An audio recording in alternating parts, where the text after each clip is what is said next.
नमस्कार मित्रों, स्वागत है आप सभी का हमारी इस आज की ऑनलाइन कक्षा में। आज की हमारी इस क्लास का टॉपिक है रस। तो आज की अपनी इस क्लास में हम लोग रस के बारे में जानेंगे, रस क्या होते हैं और कितने प्रकार के होते हैं। ठीक है, तो सबसे पहले बात करें कि रस क्या है। तो रस क्या होता है? रस का शाब्दिक अर्थ जो होता है ना, आनंद। आनंद कहते हैं ना, किसी चीज़ में रस आ रहा है तो यानी कि उसमें कितना अच्छा लग रहा है, कितना आनंद आ रहा है, तो उसी को रस कहते हैं। ठीक है, इसकी परिभाषा क्या होगी? किसी काव्य को पढ़कर, सुनकर अथवा नाटक आदि को देखकर हमारे मन में जिस आनंद की अनुभूति होती है उसे रस कहा जाता है। ठीक है, जब कोई काव्य पढ़ा तो उसको वो अच्छा लगता है ना, सुनने में काव्य अच्छा लगता है, कोई कविता सुनने में अच्छी लगती है, कोई नाटक देखने में अच्छा लगता है, तो जिससे मन में जो आनंद की अनुभूति होती है उसको रस कहते हैं। ठीक है, ये तो आप समझ ही गए होंगे। अब रस की निष्पत्ति कैसे होती है? रस की निष्पत्ति के विषय में नाट्य शास्त्र के प्रणेता तथा रस सिद्धांत के प्रवर्तक कौन है? भरत मुनि। ठीक है, ये पहली सदी के मुनि हैं जो कि नाट्य शास्त्र के प्रणेता रहे हैं, यानी कि इन्होंने नाट्य शास्त्र का जनक कहा जाता है इनको। और रस सिद्धांत के प्रवर्तक भरत मुनि हैं। इन्होंने कहा है रस के बारे में, विभावानुभाव्य व्यभिचारा संयोगा द्रस निष्पत्ति। ठीक है, विभावानुभावस्य व्यभिचार संयोगाद्रस निष्पत्ति, अर्थात इसका मतलब इसको अलग अलग करेंगे तो क्या? विभाव, अनुभाव और व्यभिचारी भाव, यानी कि जो संचारी भाव के संयोग से रस की निष्पत्ति होती है। कितनी चीज़ें? विभाव, अनुभाव, व्यभिचारी भाव, इनके संयोग से जब ये तीनों एक साथ मिलते हैं तब रस बनता है। ठीक है, और इस सूत्र को जो लिखा हुआ है इसको रस सूत्र भी कहा जाता है। ठीक है, रस से पूर्ण वाक्य ही काव्य है। क्या कह रहे हैं कि रस से पूर्ण वाक्य ही काव्य है, यानी कि जिस चीज़ में रस है, जिसको पढ़ने में रस आए वही काव्य है। ठीक है, साहित्य दर्पण में काव्य की व्याख्या करते हुए आचार्य विश्वनाथ कहते हैं, वाक्यम रसात्मकम काव्यम। वाक्यम रसात्मकम काव्यम, अर्थात रसात्मक वाक्य को काव्य कहते हैं। मतलब जिस वाक्य में रस आए, सुनने में, पढ़ने में जिसको रस आए उसे काव्य कहते हैं। ठीक है, रस को काव्य की आत्मा भी कहा जाता है। रस क्या है? काव्य की आत्मा। मतलब बिना रस के तो काव्य अच्छा भी नहीं लगेगा सुनने में ना, एकदम नीरस लगेगा, तो इसीलिए उसको काव्य की आत्मा कहते हैं। रस के अंग, अब रस के कितने अंग होते हैं? वही जो सूत्र में देखें, स्थायी भाव, विभाव, अनुभाव, संचारी भाव। संचारी भाव को व्यभिचारी भाव भी कहते हैं। ठीक है, अब इनको एक एक करके देख लेते हैं कि क्या होते हैं। स्थायी भाव क्या होते हैं, विभाव क्या होते हैं, अनुभव क्या होते हैं, संचारी भाव या फिर व्यभिचारी भाव क्या होते हैं। तो सबसे पहले देखेंगे स्थायी भाव। स्थायी भाव, मानव के हृदय में कुछ भाव स्थायी रूप से विद्यमान रहते हैं, इन्हें स्थायी भाव कहते हैं।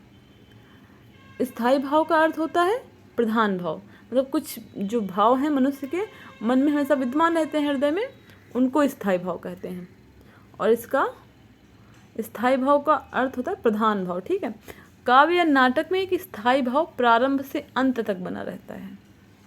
जो काव्य जब पढ़ते हैं, देखते, सुनते हैं या फिर नाटक को ही देखते हैं या पढ़ते हैं तो उसमें जो स्थायी भाव होता है, जो उसके प्रति जो उसका स्थायी भाव होता है ना, वो जो उसमें रोचकता आती है, अच्छा लग रहा होता है, तो वो स्थायी भाव प्रारंभ से, उसकी शुरुआत से ही बना रहता है अंत तक।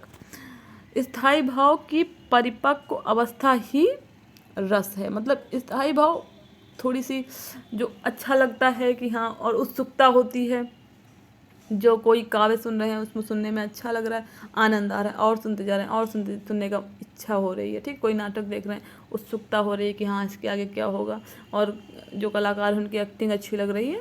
तो ये सब जो चीज़ें अंदर मन में चल रही होती है स्थायी भाव होते हैं, और फिर जब परिपक्व हो जाती है तो इसकी परिपक्व अवस्था रस कहलाती है। ठीक है, और स्थायी भावों की संख्या 9 मानी जाती है, इसी कारण से रस भी 9 माने जाते हैं।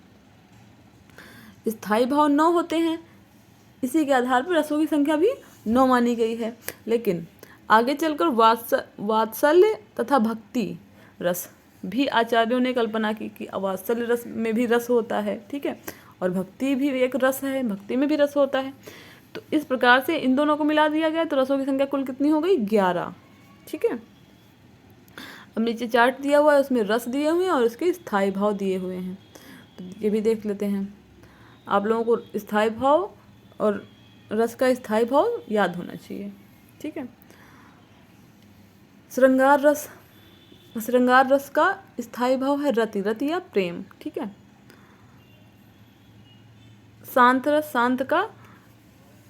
रस का स्थायी भाव है निर्वेद।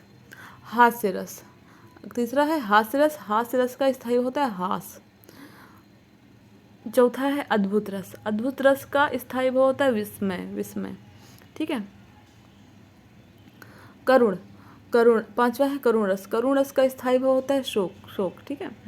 और छठा है वीभत्स रस का स्थायी भाव होता है घृणा या जुगुप्सा भी बोलते हैं इसको, ठीक है। वीर रस, अगला है वीर रस का स्थायी भाव होता है उत्साह। और अगला है आठवां वात्सल्य रस का स्थायी भाव होता है वत्सल। नवा है रौद्र रस, ठीक है, इसका स्थायी भाव होता है क्रोध। 10वां है भक्ति रस, इसका स्थायी भाव होता है भगवत विषयक अनुराग। भगवत विषय यानी कि जिस भगवान की भक्ति करें उसमें जो अनुराग प्रेम उत्पन्न हो रहा है वो इसका स्थायी भाव है, ठीक है। भयानक, 11वां है भयानक रस का स्थायी भाव है भय, ठीक है। तो ये थे रस और उनके स्थायी भाव। अब देखते हैं विभाव क्या होता है।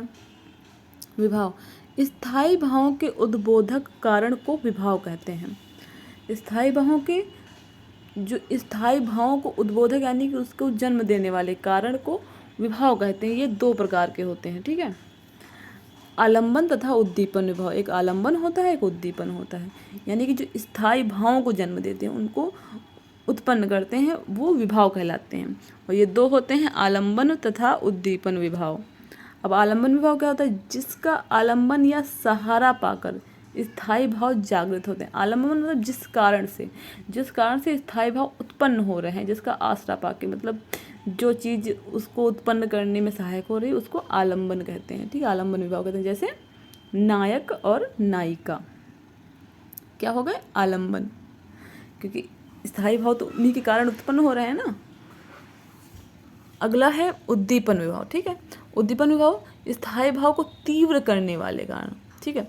एक तो जहाँ आलंबन है, नायक नायिका जिनके जहाँ उत्पन्न हो रहे हैं, जिनके कारण उत्पन्न हो रहे हैं, जिनका सहारा पाके स्थायी भाव जागृत हो रहे हैं, ठीक, तो नायक नायिका हो गया आलंबन। और उद्दीपन स्थायी भाव को तीव्र करने वाले कारण, उद्दीप्त करने वाले यानी कि बढ़ाने वाले कारण उद्दीपन विभाव कहलाते हैं। जैसे नायिका का सौंदर्य, ठीक है। प्रत्येक रस के उद्दीपन विभाव अलग अलग होंगे, ठीक है। ये श्रृंगार रस का है, नायिका का रूप सौंदर्य ये बढ़ाएगा श्रृंगार रस को, ठीक है। तो ये उद्दीपन विभाव हो जाएगा। अनुभव क्या होता है? मनोगत भाव को व्यक्त करने वाली शारीरिक या मानसिक चेष्टाएं अनुभाव कहलाती हैं। इनकी संख्या 8 मानी गई है। मनोगत भावों को, अनुभव क्या है? मनोगत मतलब कि मन के भावों को व्यक्त करने वाली शारीरिक चेष्टाएं, मतलब शरीर से जो एक्टिविटी की जा रही है, ठीक है, जो संकेत किए जा रहे हैं या फिर जो हरकतें की जा रही हैं, उनको क्या कहेंगे? अनुभव। मनोभाव को व्यक्त करने वाली शारीरिक तथा मानसिक चेष्टाएं अनुभाव कहलाती हैं। इनकी संख्या कितनी होती है? इनकी संख्या 8 होती है। ये कौन कौन से हैं? स्तंभ, स्वेद, रोमांच, स्वरभंग, कंप, विवरणता यानी कि रंगहीनता, अश्रु यानी कि आंसू आ जाना, प्रलय या फिर निश्चेष्टता, मतलब प्रलय निश्चेष्ट शरीर हो जाता है ना। तो ये सब अनुभव हैं कि मतलब जिस टाइप की चीज़ देखेंगे वैसा ही मनोगत भाव उत्पन्न हो जाएगा, ठीक है।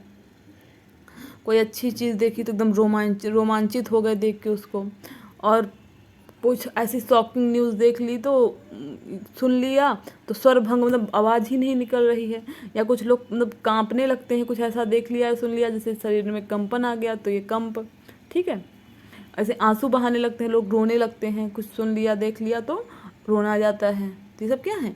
प्रलय, शरीर एकदम निश्चेष्ट हो गया, मतलब हिल डुल ही नहीं रहे हैं, कुछ ऐसा कोई ऐसी न्यूज़ सुन ली शॉकिंग तो ये सब क्या है? मनोगत भाव है, मन के भाव है या शारीरिक चेष्टाएं हैं, इनको क्या कहते हैं? अनुभव कहते हैं। ठीक है, अब देखते हैं संचारी भाव क्या होते हैं। संचारी भाव को ही व्यभिचारी भाव भी कहते हैं। ठीक है, संचारी भाव क्या होते हैं? मन में संचरण करने वाले भावों को संचारी भाव कहते हैं। ठीक, यानी कि मन में जो उत्पन्न होने वाले भाव, जो मन में चलते रहते हैं हमेशा, उन्हीं भावों को, जो मन में संचरित होते रहते हैं, यानी कि मन में चलते रहते हैं, उन भावों को संचारी भाव या फिर व्यभिचारी भाव कहते हैं। इनकी संख्या कुल 33 मानी गई है। ठीक है, कौन कौन से हैं ये 33? हर्ष यानी कि खुशी, विषाद दुख, त्रास भय, लज्जा शर्म, ग्लानि पछतावा, चिंता, चिंता करना किसी चीज़ की, जब शंका, शक करना, असूया, निंदा करना किसी की, अमर्ष दुखी होना, मोह किसी से ज़्यादा लगाव, गर्व, उत्सुकता, उग्रता, चपलता, दीनता, जड़ता, आवेग, निर्वेद, धृति, मति, विबोध, वितर्क, श्रम, आलस्य, निद्रा, स्वप्न, स्मृति, मद, उन्माद, अविहित्था या भय। हर्ष भय को छिपाना अविहित्था कहलाता है। ठीक है, जब लोग अपनी खुशी को भी छिपाते हैं, कुछ लोग जब डरते हैं तो उसको भी छिपाते हैं, तो उसका अविहित्था। मूर्छा, व्याधि एवं मरण, ये सब क्या है? संचारी भाव हैं। ठीक है, या व्यभिचारी भाव हैं जो मन में संचरण करते रहते हैं। तो दोस्तों ये था हमारा रस का वीडियो। ठीक है, मतलब इस वीडियो में हमने समझा कि रस क्या होता है और उसके कितने अंग होते हैं और रस के कितने प्रकार हैं। अगले वीडियो में हम एक एक करके इन सारे रसों की बात करेंगे। तो आपको अगर हमारा ये वीडियो अच्छा लगा तो इस हमारे वीडियो को लाइक करिए, और आपके जो दोस्त हैं, जो लोग तैयारी कर रहे हैं, पढ़ाई कर रहे हैं, जिनको इसकी ज़रूरत है, उनके साथ इस वीडियो को शेयर करिए। और ऐसे ही ज्ञानवर्धक वीडियो को देखने के लिए और हमारे साथ जुड़ने के लिए हमारे चैनल को सब्सक्राइब करिए। मिलते हैं अपने अगले वीडियो में, तब तक के लिए नमस्कार।